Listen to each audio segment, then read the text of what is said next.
તો અહીંયા એવો દાખલો છે કે પ્લેટિનમ અવરોધ ધરાવતા એક થર્મોમીટર છે. આ પ્લેટિનમ તારનો જે અવરોધ છે એ બરફનું તાપમાન એટલે કે 0 ડિગ્રી સેલ્સિયસ, બરાબર. બરફનું તાપમાન એ છે 5 ઓમેગા છે. અને વરાળનું તાપમાન એટલે કે 100 ડિગ્રી સેલ્સિયસ ત્યારે કેટલું છે 5.23 ઓમેગા છે.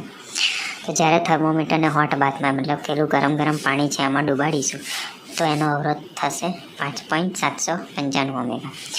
તો એનું તાપમાન કેટલું હશે તે વખતે હોટ બાથમાં નાખીશું ત્યારે એનું તાપમાન કેટલું હશે? મતલબ કે જ્યારે આ જે તાર છે એને આપણે બરફમાં મૂકીએ તો 5 ઓમેગા મળે છે. વરાળના તાપમાને મૂકીએ એટલે કે 100 ડિગ્રી સેલ્સિયસ તો આટલું મળે છે. તો જ્યારે ગરમ કરીએ છીએ તો આટલું મળે છે. તો એમાં આપણે કેટલા ટેમ્પરેચરમાં મૂકીશું તો ગરમ થશે તો મને આટલું મળશે એ શોધવાનું છે. પહેલાં તો જે આપીએ લખી દીધું. પહેલાં તો બરફનું તાપમાન એટલે કે આર, અવરોધને આર કહેવાય. તો બરફનું તાપમાન એટલે કે 0. તો R0 કેટલું આપેલું છે 5 ઓમેગા. પછી વરાળના તાપમાન એટલે કે 100 એ કેટલું છે 5.23. તો R100 કેટલું થઈ ગયું 5.23. આપણને હોટ બાથ એવું કીધું છે, એનું ટેમ્પરેચર નથી કીધું. તો આપણે ટી એવું માની લઈએ કે એનું ટેમ્પરેચર ટી હશે. તો RT કેટલું છે 5.795.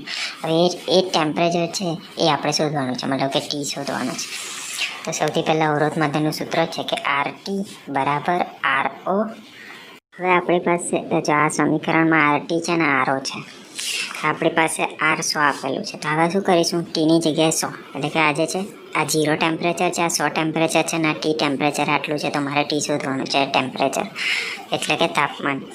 હવે અહીંયા આગળ હું ટીની જગ્યાએ 100 કરી દઈશ, મતલબ કે અહીંયા આગળ જે આ ટી હતું એની જગ્યાએ પણ 100 થઈ જશે, બરાબર. તો હવે મારું સૂત્ર નવું શું થઈ જશે? આ ટી હતું એની જગ્યાએ મેં 100 કરી દીધું, બરાબર. તો એની પરથી મને મળી જશે આલ્ફા.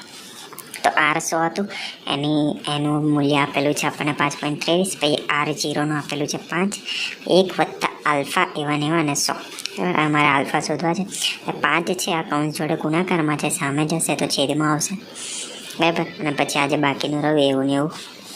આનો જવાબ આવે છે 5.23 ભાગ્યા 5નો જવાબ આવે છે 1.46. 1 હતો પ્લસ હતું, આગળ પણ પ્લસ, તો સામે જશે તો -1 થઈ જશે, બરાબર. તો આ બેની બાદબાકી થશે તો જવાબ શું આવે છે 0.046. હવે સામે હતું આલ્ફા અને 100. તો આ જે 100 હતા, હવે આ થોડું સમજણ માટે મેં પાડી દઉં તો કે 5.23ના છેદમાં 5 હતા એનો જવાબ આવે તો 1.046, બરાબર. સામે હતું 1.1 વત્તા આલ્ફા ગુણ્યા 100. ઓકે, હવે મારે આલ્ફા જોઈએ છે તો એની સિવાયનું બધું સામે મોકલીશ. તો 1 છે એની બાજુમાં પ્લસ છે, આગળ કશું નહીં એટલે પ્લસ હશે. તો સામે જશે તો માઇનસ થઈ જશે, તો 1.46 -1 થઈ જશે. હવે રહેશે શું? આલ્ફા ગુણ્યા 100. આનો જવાબ આવે છે 0.046. સામેનું એવું ને એવું. હવે આલ્ફા જોડે 100 છે એની વચ્ચે ગુણાકારનો સંબંધ છે. તો જો સામે જશે તો છેદમાં જશે, તો 0.046ના છેદમાં 100 બરાબર આલ્ફા થશે, બરાબર છે. હવે આનું આપણે કેલ્ક્યુલેટરમાં કરીશું તો મને આલ્ફાનો જવાબ મળી જશે 4.6 ગુણ્યા 10 - 4.